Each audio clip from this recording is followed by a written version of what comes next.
Journalists or you yourself that have been caught in the line of fire and unfortunately lost their lives, and would that discourage or motivate you to continue in working in such conditions?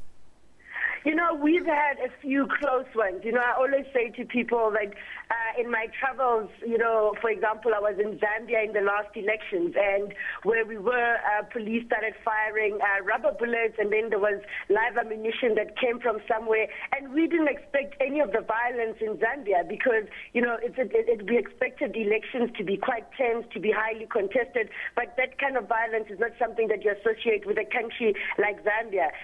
In Kinshasa, in the last elections, we were also caught up between the opposition party supporters and the security forces, the government security forces, and they started firing. And at this point, you don't actually know, if that is rubber bullets or if that is a real gunshot. But also, increasingly we are finding South African journalists also finding themselves being caught up in fire. I mean, if you look at how violent the protests are increasingly becoming, that is an issue. I mean, the other year I was standing outside Julius Malema's house when he was being expelled by the ANC, and rubber bullets and live ammunition was fired just standing outside. And I think that it's something that us as media institutions we need to start thinking about, because if you look at institutions like the BBC and the Sky and the CNN, there is training that journalists have to go through to be able to react in a hostile environment. We find that in a lot of media institutions, journalists are just sent out with no help, or they don't know what to do when people start firing. They don't know the basics of when you see the situation getting volatile, maybe try and be behind the police, for example. Those basic things, we're not getting our journalists trained in those things. And I think in South Africa, it's becoming more necessary given the fact that a lot of our protests are turning quite violent. And you can't predict where the violence is going to come from. So you need to have a situation where you're able to train your journalists. For me personally, I've had my near shots, but nothing fatal or in terms of my friends or colleagues, but I do know of colleagues that have been arrested. The Al Jazeera journalists that are arrested currently in Egypt, and their trial was beginning this week. I continue. I somehow find a way to continue, but it is quite scary when you're in those moments. Now, Mahlatse, before I let you go, do you think that these kind of challenges actually prevent you from doing your job ethically?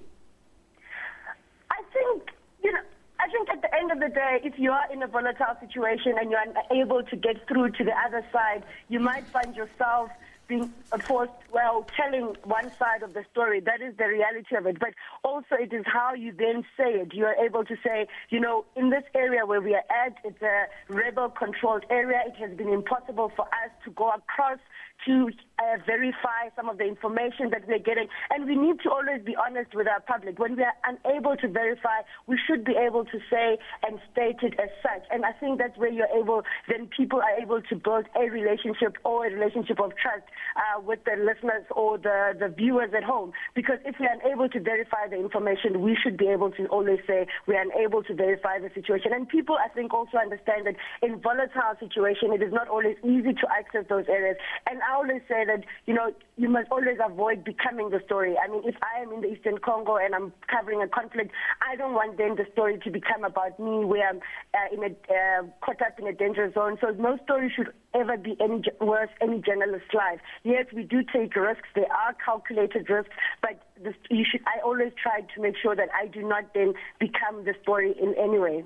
Thank you so much. Mahlatse Gallens is, of course, SABC Radio Politics Deputy Editor, talking to us about her experiences in the journalism field. Now, William, let's be very frank. What kind of stories do you as a journalist really need to think twice about, especially in South Africa, when you think about reporting those stories? In South Africa, it's probably just about every other story that you need to think twice about reporting. And it's interesting because we're talking about a war zone, and yet we immediately made the link to South Africa. South Africa is not at war, very clearly. But there is huge levels of violence and huge levels of civil instability. So we see that with numerous protests in various communities that very often they turn violent. And in fact, there's been a number of different research projects that have shown that one of the reasons they turn violent is because they know it's one of the only ways of getting the media to actually cover and report on their particular protest and the issues that they're facing. So you've got a bit of a sick dilemma there, which is that communities know that for their issues to get aired on a national media agenda, they have to be violent. Not a very At the good same message. time, we also see that journalists' lives are being put at risk because they often see journalists as partisan in some way or the other. They don't want to be identified by the media. So we saw in some of the farm labourers' protests towards the end of last year and the middle of last year that a lot of our journalists were in fact being attacked by those protesters because they saw them as part of the state institution on some level. And there's a lot of anger with them about the fact that they only cover their protests as and when they get violent. So it then introduces this question of when should journalists be intervening and when should they be reporting there? And obviously a lot of this comes down to the fact that a lot of these communities, there are people there that feel desperate. Desperate to the extent that they say, the only way we're going to get any kind of response, because their municipal structures seem to fail them, is if we get violent. And that means we need to go and burn tires, we need to stop cars, we need to stone things. We need to do that in order to get that. And we need to make sure that our media and our journalists are going and reporting those stories before communities have to get violent, before there's loss of life, because often these things result in that. Now, William, do you think that media gives the journalists enough coverage about the challenges that they face when going out to report these stories? I mean, these are the very people that risk their lives to give us the real story. Yeah, I mean, I think Mahlatse raised some critical issues there about the need for training. And a lot of the journalists that go into these conflict situations, I mean, they're mad, quite maybe not clinically mad, but they are generally insane because their levels of their ability to deal with the most extraordinary situations are really something that people should be in awe of, actually. But it's something that you do need very specific training for. You need to learn how to deal with the things that you get exposed to, how to deal with the situations that you find yourself in.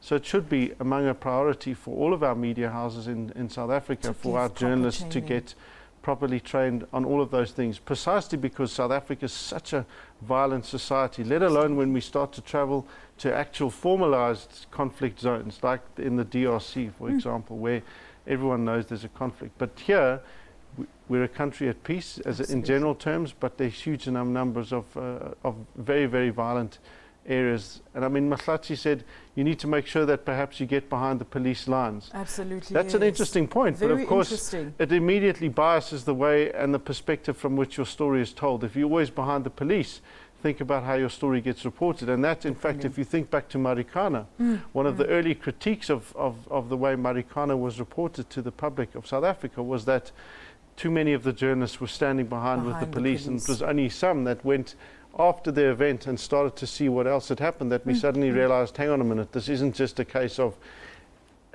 people attacking the police and the police responding. It was a very, very different scenario. Let's leave it there. Thank you so much, William. And of course, Mahlatse also encouraged that journalists should also think about not becoming the story when you're out covering the story. Well, when we return, we'll discuss the media coverage of the horrific killing of 2 teenage girls from Dobsonville. So to remember, you can be part of our discussion by calling us on +2711 714 6843, 714 6847, 714 6857. Share your views and comments on Twitter at SA Media Monitor and like our Facebook page. We return shortly after this. Don't go anywhere.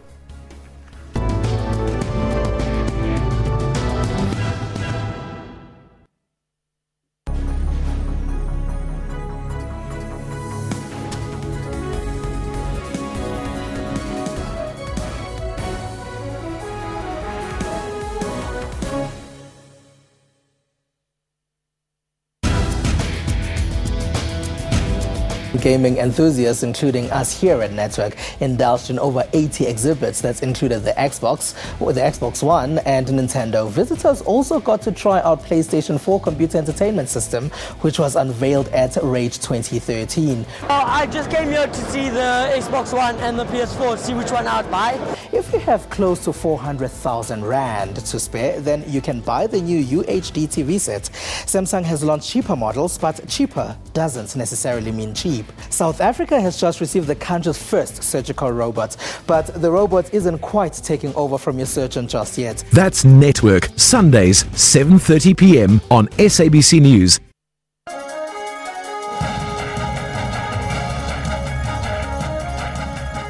Sometimes a lot of people, in fact, do not have access, firstly, to palliative care. Secondly, even if they do, So what? Do we just kill them if they don't have access to palliative care? I think she's actually crucifying my question, with all due respect. If you actually actively assist somebody to die, then you are convicted of murder. Who should take the burden of terminating your life? It's very problematic for doctors to play God. That's Rights and Recourse, Sundays 2 p.m. on SABC News.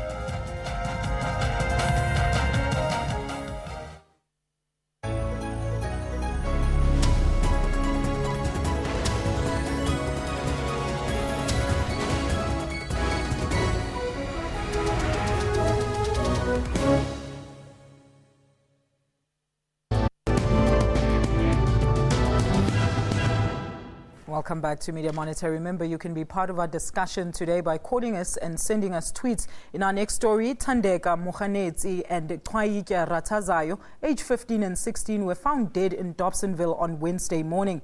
They were still dressed in their school uniforms and had cuts on their hands and necks. 3 black candles and 2 razor blades were found at the scene. The police occult investigation unit had been called in. 2 16-year-old boys were arrested on Thursday in connection with the murder and appeared at the Protea Magistrates Court on Friday. The 2 teenagers will be laid to rest on Tuesday. Let's take a quick look at this insert compiled by one of our producers, Malibogo Makutle. Fear looms in the location of Dobsonville in Soweto as 2 teenage girls from George Khoza High School were found dead on Wednesday morning. Residents of this location believe that this was a ritual killing as black candles, razor blades and their school bags were recovered next to their bodies. I'm very devastated. We cannot concentrate at classes. I'm a bit traumatized because I never thought this would be happening in our school. I always heard it from other schools that it happened in other schools, but I never thought it would happen to people I know. Police have apprehended 2 suspected teenage boys who are from the same school as the deceased. This morning 2 people were arrested. That's 2 youths, 16 years old. Both of them are attending the same school as the deceased. Both of them are currently in custody and they will appear in the Protea Magistrate Court. It is an emotional time for the family as it is hard to believe that their children are gone and they want justice to be served. I hope this will be a wake-up call for children. I hope they will respect their parents and be able to apply their warnings if they find themselves in bad company, so that parents' warning will guide them to walk away from such things.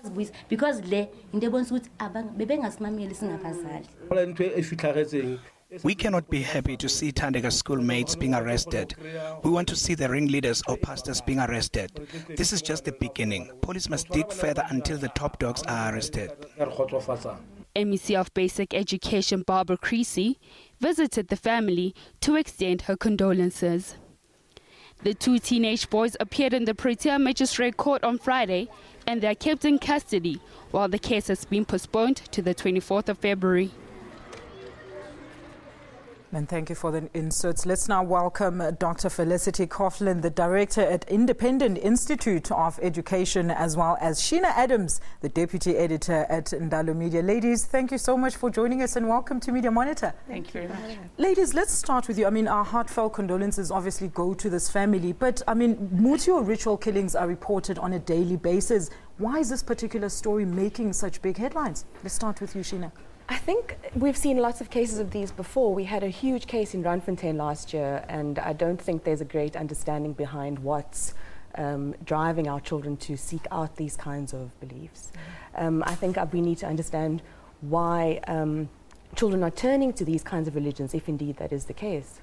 Doctor, what is your view? I think that one of the things that this really makes us stop and think about is the many layers of these stories. The killing is an end point of a process of all sorts of things that have fallen apart. Issues of values, of family security, of bad decision making on the part of teenagers. Those girls unfortunately walked out of the school with people during school hours. There's just so many layers, and I think it frightens us all to deal with the incredible complexity of what it means to be an adolescent, to parent an adolescent in our world, in our society. William, do you think the media has exhausted all the possible angles in regards to the story? No, because I think one of the reasons it's making such, well, I mean, relatively big headlines, I guess, is precisely because there's this suggestion that somehow an occult is involved, that there's Satanism on some level, and it escalates it above what, as Felicity's just pointed out, there are a number of layers to this particular story. Again, it goes back to the issue around how we cover violent protests. We always get there well after the fact. What is going on in our schools that are encouraging children to behave in ways that are completely and dramatically inappropriate, in relation to taking things to whatever extent that it ends in the death of two teenagers. It seems to me media just scratches the surface of that story. They don't really go behind and dig at all the possible angles that are possibly there. I mean, to be fair to media, sometimes you will find that they've gone and spent a lot of time trying to analyse what's happening in that community and unpacking these things. But in general terms, we know we kill lots of people in our country on a daily basis. It's not something that's particularly unusual. I think we murder just under 2.75 children every day in South Africa, according to our police figures. So when we look at it like that, we need to be saying, well, it's not just the fact that Satanism's involved here that makes this worth taking note of. We need to be looking at what else is going on in relation to our children and their livelihoods more generally. Now, ladies, the media reported on the Theologo story, particularly, which has similarities to the story. Do you think now that the media will hype for a similar punishment as to the Theologo story? Let's start with you, Doctor. I would certainly hope so, but I think that, again, what would need to be looking at is why is this thing going on? Because hyping for the punishment isn't going to solve the problem, because the problem is in 6 months' time we're going to have another story. And unless we start changing some fairly fundamental things about our engagements with young people, you mentioned schools, but I think it's also families and communities and connection that we need to look at. Of course, we need to hype for people being held accountable for what they do, but that solves a very micro issue, and I think it makes us feel, in a sense, safer than we should, because dealing with one person and locking one person up and getting a dramatic sentence in a dramatic court case creates a false sense of security in a society that is pretty scary still. Sheena, do you think that the story only made headlines because of the Theologo story in comparison? Yeah, and I think because there were a number of cases last year around that as well. I think it was also interesting that the Institute for Security Studies warned us, or rather society and the media, against using Satanism as a blanket excuse rather for violent crimes. And when the Premier Mokonyane made her statement, she didn't really speak about the occult, she spoke about violence against women and children, so one must sort of interrogate the broader issues there. All right, is there anything you want to add there, William, very quickly? No, again, I mean, it's Satanism. It's nice because it's used as something it's a devil you can identify, literally, and that makes it easier for people to deal with. Whereas, of course, the reality behind these things is a lot more traumatic. Have we been exposed enough by media to understand what happens in these cult killings and ritual killings? What do you think, Doctor? I think the difficulty is exactly as William has just said. It's not one thing. Satanism isn't one thing. It doesn't happen in one way. Its history going back into the 1700s is very, very complicated. And we make it simple by saying it's a Satanism or it's a ritual killing or it's got something to do with ritual abuse. The reality is we know very little about what happened in this situation, and even in the Theologo one, where it came from, how deep it is, which adults are involved, what particular sect, whether or not these rituals are in fact endemic to this particular practice. We call it Satanism because then we think we've explained something. Thank you so much, and that's how we leave it. Well, when we return, we'll discuss the media coverage of the horrific killing of 2 teenage girls from Dobsonville, Soweto. We'll be back with more Media Monitors. Stay with us.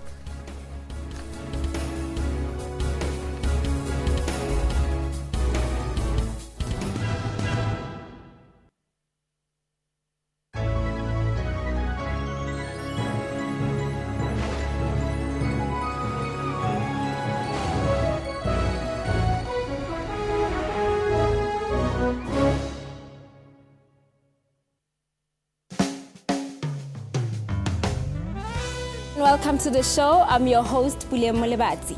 In today's episode, we give a whole new definition to the popular saying, dynamite comes in small packages. Uthembaletu, he is very passionate, he's very outgoing, he's very smart, he's very wise. I'd love to have kids, beautiful wife, loving family, beautiful empire. Join us again next week as we bring you stories of change makers, hope and courage.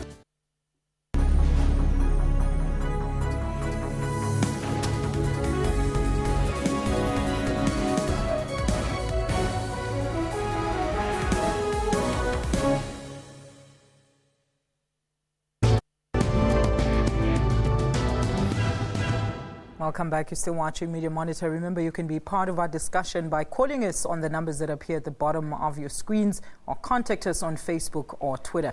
In our next story, a dozen South African illegal miners were brought to the surface last Sunday after being trapped in an abandoned gold mine near Johannesburg. 11 miners who were meant to appear in the Benoni Magistrates Court on Tuesday last week would now appear with 11 others on Wednesday, facing charges of illegal mining. Now, about 3 kilometers away from the above incident, 2 illegal miners have died in a mine shaft in Benoni, and in another incident, emergency services have called off a rescue operation at a shaft in Rudaport, where a group of illegal miners are trapped underground. Minister of Mineral Resources Susan Shabangu said more needs to be done to prevent illegal miners from reopening disused mines. Now, panel, there's a lot of coverage on the Zamazamas or the illegal miners involved in the illegal mining, but do you think that the media has done enough to tell the story behind the story here? I wanted to find out more about why the owners of the shafts aren't being held more accountable for keeping them closed and maybe securing them. And I also think it's important, the NUM President Frans Boleni said on Friday that there's a huge syndicate or huge syndicates at work here, and that the troopers, as he called them, are a tiny cog in the chain of command. So definitely I'd like to hear more about that. William? Yeah, again, it speaks to a broader lack of understanding of what it is that drives people to go down into the mines and risk their lives on a daily basis. These things aren't easy things to be doing, and it's not as though if you pick up a piece of gold ore on the ground and outside the SABC and you wander around and you start trying to hock it off, that someone's going to say, "Oh, thanks very much, I'll buy that at the corner cafe in exchange for your drinks." You know, it's just not going to happen like that. There's something that's very well organized behind this. For our minister, if indeed that is all that she said about it, to say that they must make sure they can't open them again, well, yes, that's part of it, but also very clearly they need to be making sure that the police are actually going after these syndicates. Is it really that hard to track where all of these miners go once they walk out of this mine and where this gold all goes? It's not like this is something that you can do in your back garden. You know, you need very specific chemicals, very highly dangerous chemicals to process this stuff. Absolutely. You know, and so there's all sorts of things that, again, it's about this chain of where things are going. So we hear about the dramatic rescue, we hear about these people, there's the sense around, well, they're illegal miners, they're here, la la la la la, and then it disappears. And we need to be making sure that we follow that story, that we continue to say, well, what's happened to the last mine that's where this happened? And what is the responsibility of these former mine owners, and how is it that people can get there and do this? Because they're spending weeks down there. Again, it's not just a zip in, zip out with lots of gold ore, go and sell it at the corner cafe. This occurs over months. Very adamant there. Doctor, what does media then need to do to alert the relevant people, be it business or government, so that we know who to blame when these types of incidents occur? Well, I guess it means keep asking those questions. Where is the gold going? Not only are they down there for ages, but you need to get an enormous amount of stuff out to the surface to even get any kind of value out of it. So somewhere there is something going on at a massive level. People don't stay underground and keep it in their pockets. It's coming up to the surface, and yet we don't hear about people being arrested at the top of a shaft with something in. I'm not aware of a single story beyond the miners themselves while they're in the shafts and the terrible nature of what that life must be like. All we know is that they were pulled out the mine shaft, given a little bit of medical attention and handed over to the police. Handed over to the police. Yes. But I haven't yet read a story about anybody being arrested with something that came out, or somebody must be bringing a bakkie somewhere to load this stuff up, if nothing else, let alone the syndicates that are processing it. Absolutely. So what happens at the top?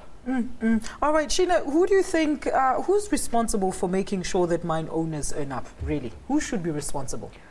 I don't Should know. media start, making those facts known to the public? Yeah, as we mentioned, the mine owners obviously should take some responsibility in leaving an open mine. There was also this throwaway comment at the press conference by NUM on Friday about the police not being able to work or rather investigate underground because they aren't insured to work underground. And I thought that was spectacular. I mean, somebody needs to look into that. Is that true? And if indeed that is the case, who is responsible for investigating underground? Absolutely. All right. Now, do you think that media's presence at the rescue operation actually made the miners even more scared to come up? I mean, we know they're illegal miners, but these are still people's lives here. Doctor? I'm wondering about the level of fear. Criminal activity and issues related to being caught are endemic. How frightened must you be to refuse to come up, and what are you frightened of? That's the story that we need to follow up. They're scared of something or somebody. I struggle with that, because I think that fear of getting caught is something you learn when you're 2. Yeah. So I don't think that that's surprising. But what is this level is it being over-reported? Are they afraid of the arrest? Are they afraid of the people they're working for? I think there's a level of interest and intrigue in that, and another line of inquiry. All right, thank you. All right, we're going to leave the illegal mining package right over there. Let's move on to our next story now. AMCU says it is willing to move from its 12,500 Rand wage demand on condition that it negotiates directly with the company's chief executive officers. The union dashed any hopes of ending its month-long strike at Anglo Platinum, Lonmin and Impala Platinum. Meanwhile, AMCU's appearance in the Labour Court in Johannesburg has been postponed to the 5th of next month. Let's take a quick look at this clip.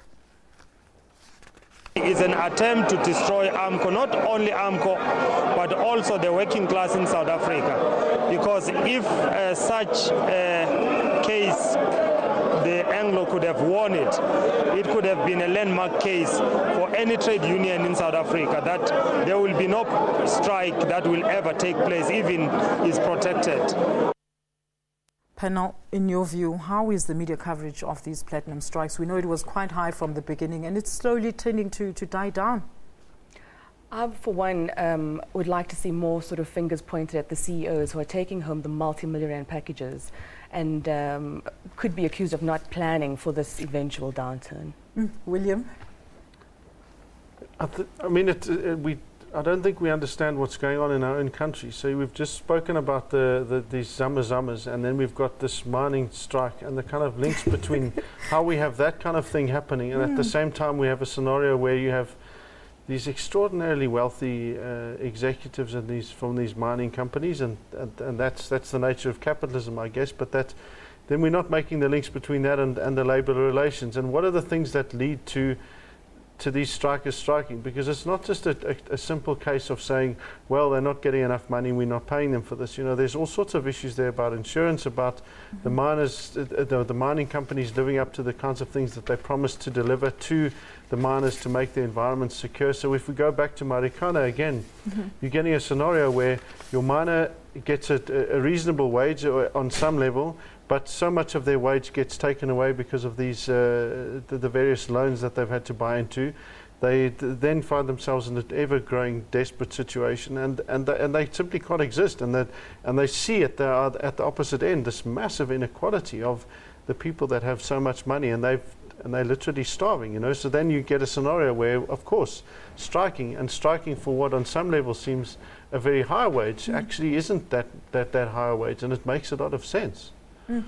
But it's understanding what's going on there, and then linking it to the broader issues of inequality in our society and the role that mining plays in it. Now, Doctor, the strikes are in the news on a daily basis. I mean, tourists watch news reports. They rely on media to come into a country. Shouldn't media be saying, look, these strikes are actually tarnishing the reputation of the country. Find other ways of dealing with your problems? I'm not sure it's the media's job entirely to be telling people how they can or can't express themselves. I think what the media must be struggling with, because we struggle with it around our own dinner tables, is how do you tell the story? How do you take everything that William said and present it in a way locally and internationally that makes sense and contributes to the resolution? Because it's complicated, it's layered, it's not just about the strikes, it's about the loans, it's about the social decay. I don't know how you tell the story other than through the drama, and of course that's damaging, but it's not untrue. All right. Now, you know what? We get reports and we see the images of the striking workers, but yet we still don't hear much of the so-called intimidation of the non-striking workers. So media hasn't really been a tool in giving us all the angles when it comes to the mining and the strike. And as you've rightly mentioned, William, of course, the person that is involved, which is the miner and their grievances, is always the one that is represented by somebody that talks on behalf of them. So we never get to really hear the story. Sheena? Yeah, absolutely. And I think that ties into a need for us to maybe modernize our collective bargaining processes in a way that empowers the worker on the ground more. Because absolutely, I don't think we're hearing from the people that this is affecting the most. No, absolutely not. If I can just read something for the panel here. It says here, the Association of Mine Workers and Construction Union, AMCU. All right, let's take a caller. A very good morning to you and welcome to Media Monitor. Are you speaking to me? Yes, sir. Good morning to you. Please go ahead with your question or comment. My comment is this. It's a bit of a bombshell, but it's fact. It's not electioneering. This is a fact. You were speaking about Satanism. The famous Karl Marx was a confirmed Satanist. And he said, if you can hear this, he said a demon who was his friend gave him the revolution. That is historic fact. It's a bombshell. Thank you so much, sir, for your comment there. All right, panel, let's continue with our discussion now. Is the media giving us grievances? I know we've spoken about this. Or, is the media less investigative to crop up a possibility of an unseen element behind the strikes? Are they more hesitant to give us that, William? I don't know if they are. I think it's just often a case about their limited resources and the manner in which they get to tell these stories. So I think that a lot of them are quite sympathetic to what's going on and to trying to make sure that they tell these things. But what you tend to find again is that there's this angle of it that is these strikes cost our country in terms of the economy and in terms of our reputation. And it automatically puts the workers in a negative light, as if what they're asking for is unreasonable. We don't then hear about the ordinary lives of strikers. We don't hear about the ordinary lives of the majority of our people, and that speaks to a deficiency in our media more broadly speaking, which is that it tends to speak to the same people. It tends to speak very often to people in the upper LSMs, and it is an LSM issue because it's about how much money you earn. So the poor, they don't earn money, they don't bring advertisers. As a general rule, we don't hear what they say, and no one really cares what they say. There are some exceptions. You've got newspapers like the Daily Sun, which speaks to people in communities. One of the reasons it's so popular is because it gives a voice to people that no other media generally gives a voice to. And that includes our public broadcaster. Thank you very much. Because of the way it's commercially funded.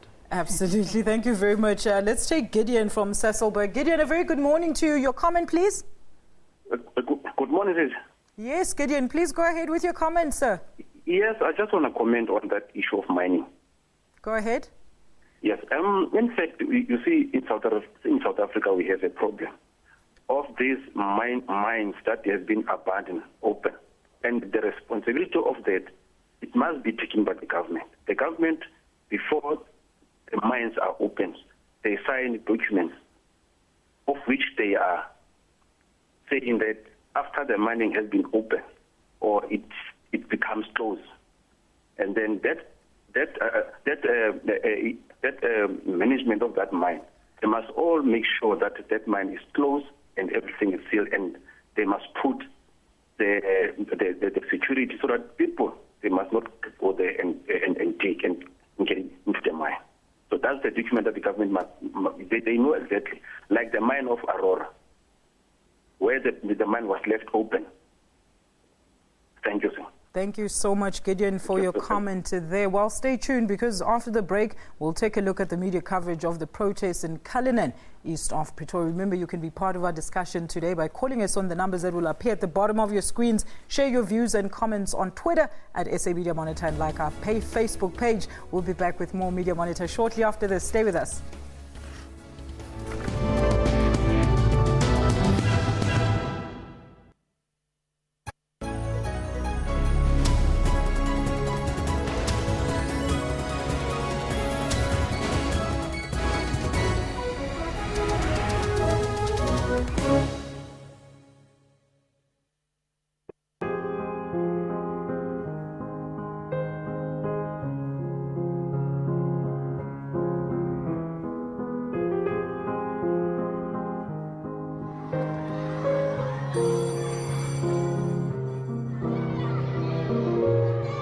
On Wednesday, the 26th of February, Minister Pravin Gordhan tables the 2014 budget plan, and your front row seat is on the SABC News channel, live at 2 p.m.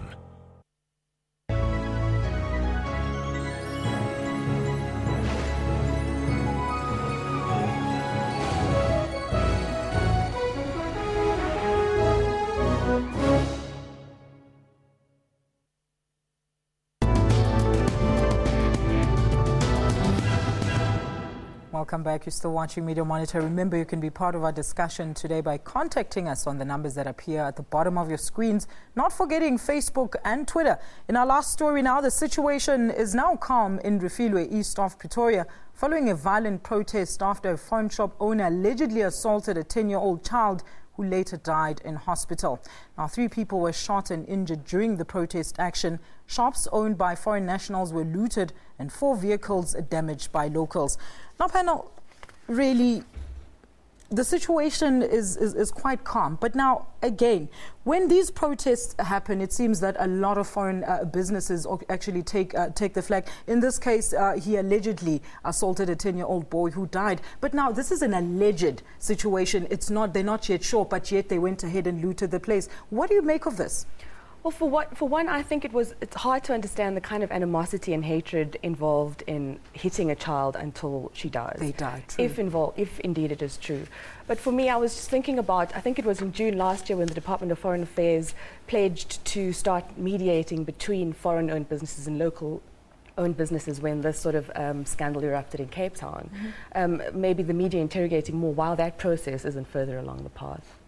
Now, the media hasn't given us enough information about the boy's parents or his family, for that matter. What do you attribute to this, William?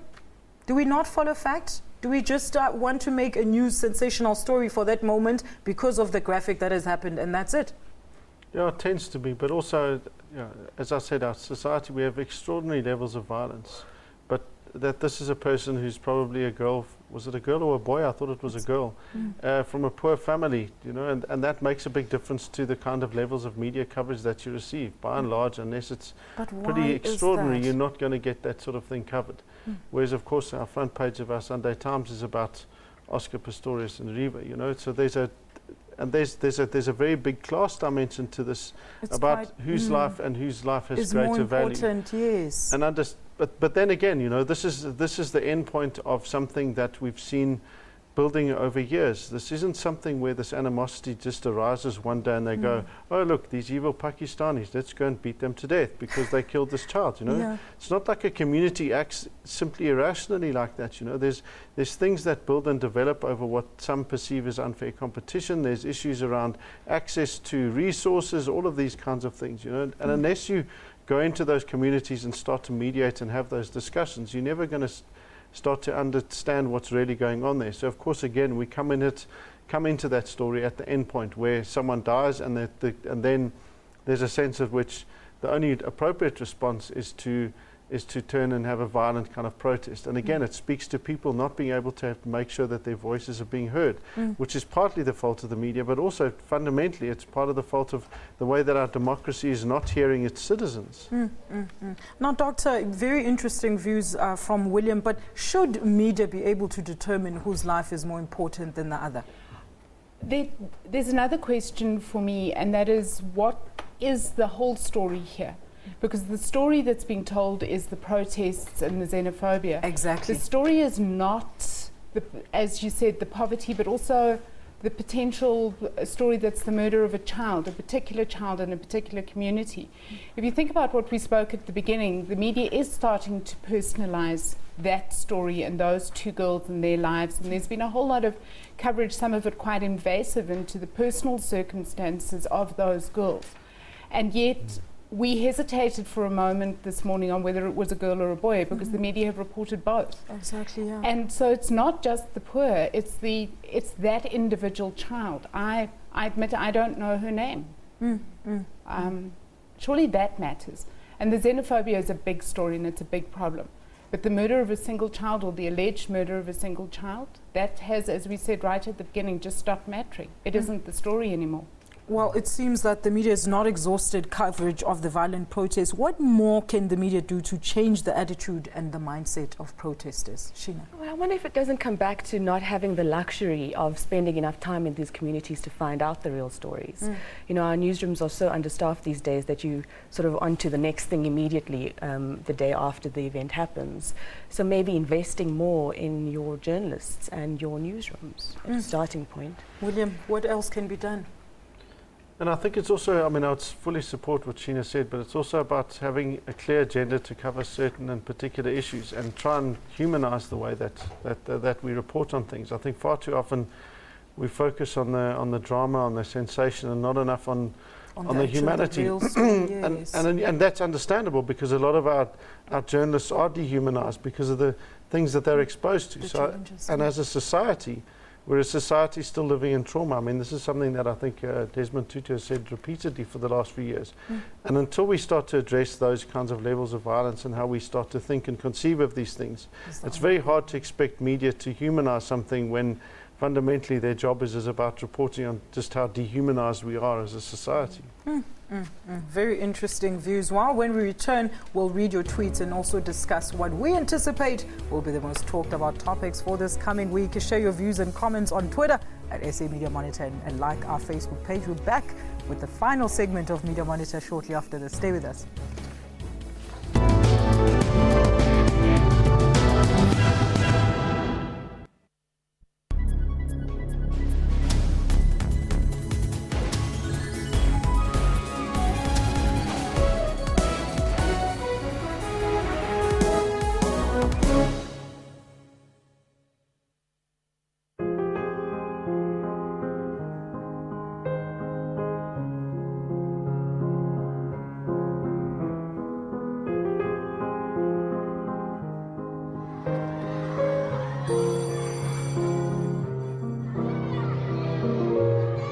On Wednesday, the 26th of February, Minister Pravin Gordhan tables the 2014 budget plan, and your front row seat is on the SABC News channel, live at 2 p.m.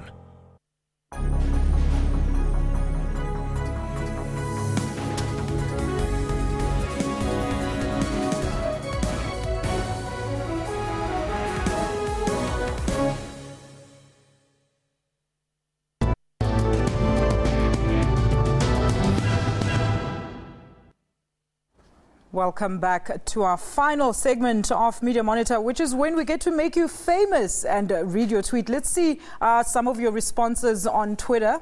Let's see what you've written to us today concerning our topics. Well, of course, Atipar to RSA says, the thought of not being able to watch at SA Media Monitor, though, but I guess it's Spani. Sorry you had to be at work. You can catch the repeat at 2 a.m. Tomorrow morning. Khotso says parents should guard their kids. The satanic cult tempts them with things their parents can't afford to give them. Thank you so much, Khotso J. Let's take at Norest Makoni says something needs to be done to prevent this unnecessary killing. And of course, let's take Jacqueline Friedman saying something light. They will probably be put in a juvenile detention center and be out soon. Sorry, but that's the fact. And of course, our final one, it's a life sentence, no sympathy for killers. And Mazwai Votlega, if sentencing them solves the problem, let it be. If not, let's ask the Lord to intervene to our little brothers and sisters. Well, thank you so much to our viewers for all your comments on Facebook and Twitter as well. All right, panel, let's find out what you anticipate will be the leading stories for this week. Let's start with you, Doctor, coming this way. Sure.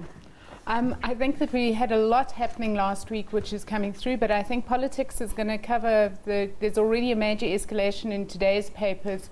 The ANC, the EFF, I think those have got to be the stories of the week. That's tempo has picked up, and it'll be interesting and I think probably entertaining. Very interesting indeed, William. Should we be getting excited about all sorts of things and not the killings that are happening? Well, I think we should be excited negatively about the killings and be seeing what we can do. And critically, let's start making the links between that and political parties. They want us to vote for these people, for them. Let's start asking them the difficult questions and not things that are easy. Because we know that they'll all say it's terrible, and some of them will go and be gratuitous. So here's a prediction. In the future, there will be some horrible killing of some child. We know that certain politicians will go and visit in order to look like they care.